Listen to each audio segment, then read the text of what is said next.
Hi there, welcome to another small ramble with me, writer and mental health advocate Tobe Allen. I'm also one half of the BARROW Podcast, the show I do with my mum, where we discuss divorce, dysfunctional families and mental illness while writing a memoir together. Last week I talked about being overcome by negativity and the past, and naturally that is a result of doing what we're doing, or doing what I'm doing, which is recording a podcast with my mum, writing a memoir with my mum, a podcast and a memoir that deals with some tricky stuff about family, about life, about, social issues, and it doesn't always have a positive effect on mood. And there are times where I feel really dragged down and overcome by what I'm doing, yet I also feel a number of ways. I feel enriched by what I'm doing in certain ways, intellectually. I find it stimulating. Creatively, I think it's a good project. I think it's unique. And I think I'm positioned to do it. I had a conversation with a friend recently about why I'm doing it and how I feel about it, and why I can't abandon it, even though it's had some negative effects on my life already. But I just said that, I feel like I have to do it because I can't see anyone else doing it. I think I have this kind of peculiar opportunity to be peculiar.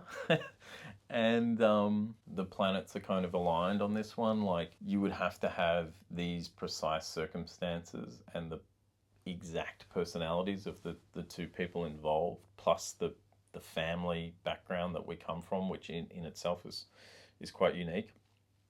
And then the willingness to do it, and the time to do it, and the desire or the ability to endure it, to kind of withstand doing it. And I said that, I feel in a lot of ways like it's a race that only I can run. And so I'm just going to have to run it. And that's that. And perhaps that's wrong to feel that way. I don't know. But it is how I feel. And as I said to my friend, it will end. And that is kind of what I have had to put myself in mind of, is that this will end.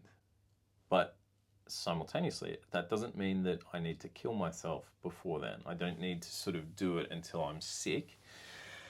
And I think I might have crossed that line recently a little bit, or pushed too hard, because you're sort of placed between this desire for something to end, to get to the end of a project or a particular phase. It might be building a house or moving houses or something. You just want it to end so badly that you push too hard. And I often think about sports because I watch a lot of sports, used to play a lot of sports. And there are those times, in a training session or across a season where it's like, you got to learn to take your foot off the accelerator, right? And just kind of, okay, I think I just need to coast for a little bit and then I can come back in. You got to give the body time to rest before you can push. And it's a little bit like that with this project. Any long-term creative project is it's a season, right? So you might be at a stage where it's like, hey, I really want to get to the end of this. But it's like, yeah, but you don't have any control over that. It's a long sustained thing. And if you're feeling like you're at sort of max capacity at the moment, you need to come down, you need to rest a little bit and then reapply yourself. Don't let wanting it to end override good decision making. And I suppose in a lot of ways it's that difference between the little things, between pushing yourself in a productive way and pushing yourself because you're desperate for something to end. And being able to discern between those two things that might carry you further or not so far if you can't. And it's a little bit like something that I've been thinking about lately, which is discerning between reflection that is constructive for a project like what I'm engaged with, and dwelling on something that is a detraction and that is ultimately destructive and not serving the project. Reflecting on the past rather, and reflecting on deeply personal issues and difficult subject matter that is constructive for recording a podcast and writing a memoir, and dwelling on difficult, negative stuff that is destructive in your life.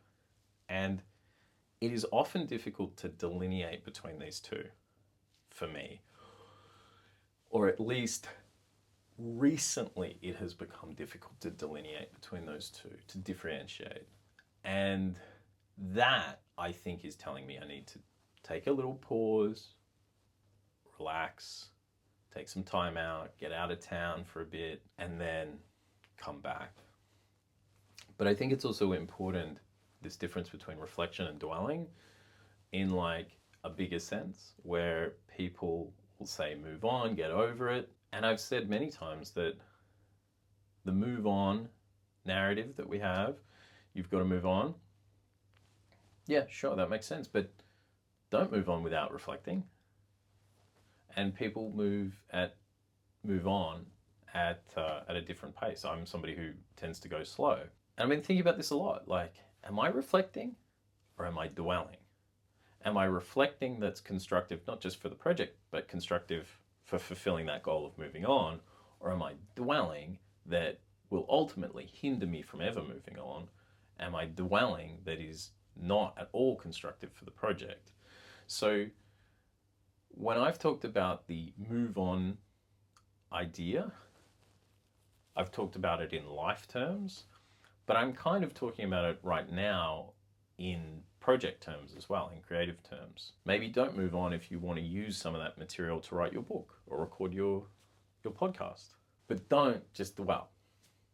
Make something. Record that podcast. Write that book. Then move on. It's a tricky, tangled thing, using yourself, your family, and or your past as a subject for a creative endeavor. It's really hard to sort out, like, am I dealing with this for that project? Am I dealing with this for life? Am I reflecting that's good for the project? Am I dwelling that's not helpful? Am I setting myself up to move on? Or am I lingering inside this project and it's actually screwing up my life? There are so many things to consider. And it's gotten a little tangled up lately, I must admit. But that's okay. I will untangle myself. I will continue to do this. But boy, I cannot wait for it to end. If you've got your own story about doing a personal project, or you want to add to anything I've said, or you find that tricky to know, am I reflecting or am I dwelling? If you find that, if you've ever found that difficult, or you've come to a realization, gee, I'm not reflecting, I'm just dwelling here, I'm not doing anything good, please leave a comment. Let me know, share your experience. And if you found any of this interesting, then I guarantee you will enjoy the Barrow podcast. You can find further information as well as links in the description to today's video, as well as on the homepage to this YouTube channel. Until next time, thanks for watching and thank you for listening. Bye.